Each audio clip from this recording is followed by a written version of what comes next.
Now, President Donald Trump is 100 days in office, and it's been a whirlwind of action with economic policies shaking up global trade and sending shockwaves far beyond U.S. borders. Now, from hefty tariffs to an escalating trade war with China, Trump's moves rewriting the rules of the global economy. President Trump's economic agenda has been defined by his Liberation Day tariffs announced on April 2nd, 2025, which slap a 10% baseline tariff on all U.S. imports with reciprocal tariffs targeting specific nations, including a reported 14% levy on Nigerian exports to the U.S. His trade war with China has intensified with U.S. tariff on Chinese goods hitting 145% and Beijing retaliating with 125% duties on American imports. While Trump touts this measures as a way to revive U.S. manufacturing and level and the somehow trade playing field trade playing field actually. The International Monetary Fund has slashed global growth forecast to 2.8%, warning of a potential recession fueled by trade uncertainty for Nigeria, a key U.S. trading partner for crude oil. While these policies could disrupt export revenues, especially as countries like Indonesia shift to U.S. oil to dodge Trump's tariffs. Today on the program, we will zoom in on how the changes are affecting global trade and, very importantly, what they mean for Nigeria. Our guest is Chris Kaka, National Program Coordinator, Trade Network Initiative. You're welcome to Business Express. Thank you for having me. Well, to begin the conversation, what do you make of Trump's 100 days in office, and how has he in his quest to reshape the world order, economic order, I would say. How is he doing so far? Okay, thank you very much. I think it's been one that has been very unexpected, very with a lot of uncertainties. His first 100 days in office, but truth be told, while he was campaigning, he was also said that it's America first. And that America first is what he's actually implementing at the moment now. And so a lot of things goes into it. What he's also saying is that whatever multilateral agreement, regional or continental agreement he may have, sovereign national interest will always supersede. And it means that the American citizens and the economy of America is what takes in supremacy in whatever decision he takes. And that is exactly what he's doing at the moment. So one wouldn't really be too surprised at the step he's actually taking for now. Okay, there's a lot of perspective to this. Today, when you look at, like you've seen the IMF forecast, they have to downgrade it because of uncertainties, most especially around relationship with America when it comes to trade and things like that. And Nigeria and other parties also at the receiving end, we've seen 14% tariff on Nigeria. What do you think in its first 100 days? How has it affected Africa and Nigeria in particular? Okay, perhaps we'll start like this, because a lot of things, I think he signed almost about 124 executive orders, 26 of them the first day he came into office. So, but the one that has actually gathered international interest has that of being the trade war that he's been accused of actually initiating at the moment.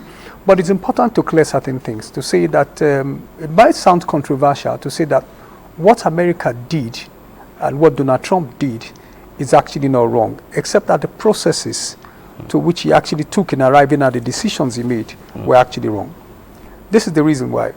WTO will permit you to do certain things, but it is important for you to discuss, justify, notify the WTO before you take your actions.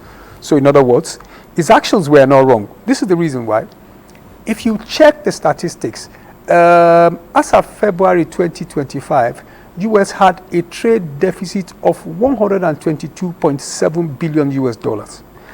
Its trade balance is, since 1950 to date, I think this is the time it's having the lowest, of about 132.65 billion US dollars as of January this year.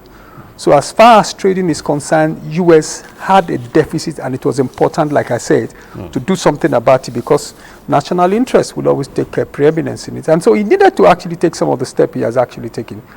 Considering the fact again that he has accused China of so many trade issues relating to the sales of a particular drug, a synthetic opium, which he said China was making a lot of money out of it. And beyond that, again, there were intellectual property theft that he was accusing them. He did that in 2020 against China. These were the reasons why he felt it was important for him to actually do what he did. If I may cite an instance, if you permit me, let me digress a bit. You see the fabrics we wear here, the tie and dye, it's something unique to us as Nigerians and Africans. If you go to the Southwest today, you'll find there are Chinese people actually there understanding what you're doing. They come back with these synthetic fabrics that looks like silk, but the pattern of this fabric, those are our intellectual rights. Consumers are excited to want to use them, but somebody stole them and took them away, and it's taking jobs away from those who are actually providing those kind of things. These are the kind of issues that Trump is trying to address, apart from the fact that he has some trade deficit he needed to address. In terms of the impact on Africa, one problem you must see, particularly with Nigeria, is this is a trade distortion. And you wouldn't be surprised to see that people will begin to take sides. Some will go support, some trading blocks will begin to support China, another will begin to support the US.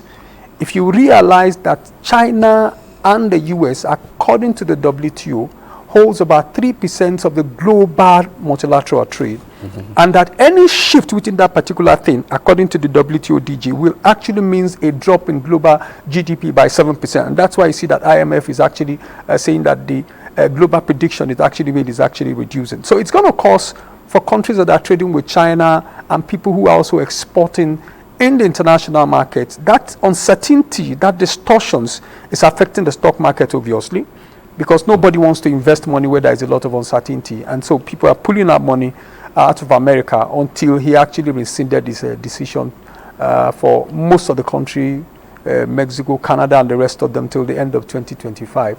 And so by and large, these things will affect people who do business in the international community. And for Nigeria, it will always have some impact, maybe not a major one as it were at the moment. So what do you think about Nigeria's position? Because there was AGOA, in place when we're supposed to actually take, with the initiative, that trade initiative was actually meant for Nigerians to actually, or Nigeria and other African countries to actually take advantage of the trading initiative. But right now, I think AGOA somehow, the timeline for AGOA has somehow gone, unless they need to renew it and things like that. So how do we realign with this particular protectionist policy of Trump? How do we align? Should we take, how do we realign? Okay, I think I like the language you use, protectionist. That's something that the WTO does not support anymore. We feel we are in an era where there is liberalization and people need to freely trade, and not for you to continue to want to protect your economy. Truth be told, what Donald Trump has done is actually violations of the most favored nation provisions, Article 1.1 of the General Agreement on Tariffs and Trade. It's also a violations of the provisions of Article 11.1A and B's of the GATT, that's the General Agreement of Tariffs and Trades of the WTO. This provision, the second one is saying that, look, for purpose of transparency in trading, countries are expected to notify the WTO and say, these are the tariffs I'll be charging, these are the commodities I'm also going to be trading, so that you don't come up with new surprises. These two rules, these two principles of WTO, America has actually violated them. The challenge we have on ground is that there is a tendency for people to begin to undermine their membership of the WTO if this goes away. You can see that Donald Trump actually left the WHO. Nobody said anything about it. And I see America also pulling out of the WTO very soon, because they're also not aligning with what the WTO is saying as far as they are concerned. In terms of how it affects the rest of us, like I told you, you've seen what is happening with the stock market. A lot of confidence are actually coming back again. People are now beginning to invest in it, but there's a lot of uncertainty as far as the trading deals that America is actually going on. Because what is going on at the moment, there's going to be series of actions, counter-actions, actions, counter-actions between America and the US, and at the end of the day, it's going to snowball into a global recession that nobody will be able to handle when it begins to occur at that time. Should this be the time for Africans to come back and say, okay, let's take advantage of the African continent of free trade? I mean, when you look at trade between Africa and the rest of the world, we trade between Africans amongst them is, you know, you can see there's is very low when it comes to trade in-house. So what do you think? Shouldn't this be a kind of sign that we need to actually come back and strengthen this intra-African trade? Yeah, I think you're right, considering the fact that, I mean, what is really happening at the moment is you either jump into the train with America and Donald Trump, but for whatever you do, don't attempt to actually stand in front of the train. That's what is happening right now. You can see that countries that they actually remove the tariffs for were countries that came to negotiate bilaterally with America and say, okay, this we have to do, that we have to do for us. And that was why he removed the 10% that actually placed on them and left that of China with it.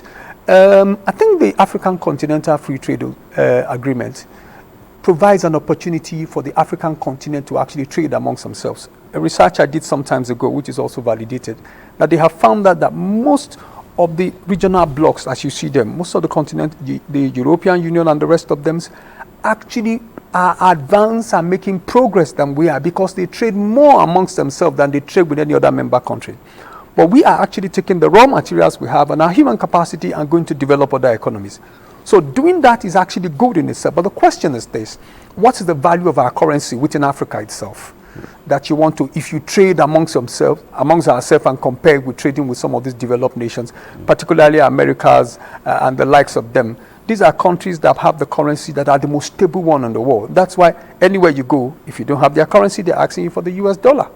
Apart from that, anyway, the African continental trade would do so much to, if we begin to trade ourselves. But you must also understand that trading within ourselves is also to help us leverage opportunity that exists outside the continent to be able to trade with others. So if I have a raw material, I sell to another country, they add value to it, and by the time they sell it into the international market, they're able to generate more revenue for it. So for me, I don't think it's a match for us, but at least it's an option to follow for now in actually trying to deal with it. So for me, Nigeria need to actually find a way to bilaterally discuss with America, as it were, because that's what most of them are doing.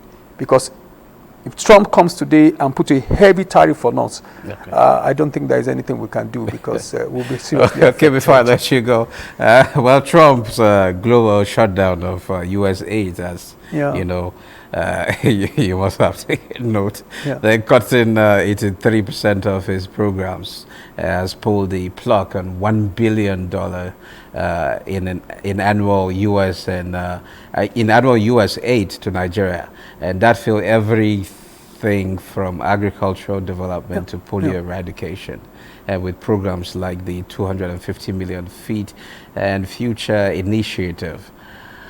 Now gone, what's the implication on the economy, especially for farmers and vulnerable communities relying on these funds? Truth be told, when the U.S. state, you must understand that the U.S. state has been doing a lot. In fact, it's helping us to build up a financing gap that we have in Nigeria. Our budget can't do everything. And so some of this assistance they actually provide help us to bridge that financing deficit that we have in so many areas, in issues of health, in areas of agriculture. I have been on some projects that are funded by USAID, and I can tell you that they've done a lot, if not twice what the Nigerian budgetary provisions we provide in dealing with so many issues. A lot of international organizations are also deriving their resources from them. Talk of Mexico, NRC, IOM, a host of them, UNHCR, a lot of them are deriving resources from them. And with this particular court, which Elon Musk had advised him to actually go ahead and do, there's a lot of Nigerians who work on some of these projects. Their jobs have been taken away. The community where they are helping, particularly in the Northeast, I remember a project I was in Adamawa, the International Organization on Migration, which the US aid was actually supporting, was providing assistance to community people, which the government's budget and both at the national and the subnational level couldn't do. So pulling this, I think we're going to be having serious issues. The obvious deficit in our financing development will become more glaring to us than had actually been when these assistance have been pulled away from us. Okay, thank you very much, Chris Kaka, for sharing your thought for this. Thank you for having me.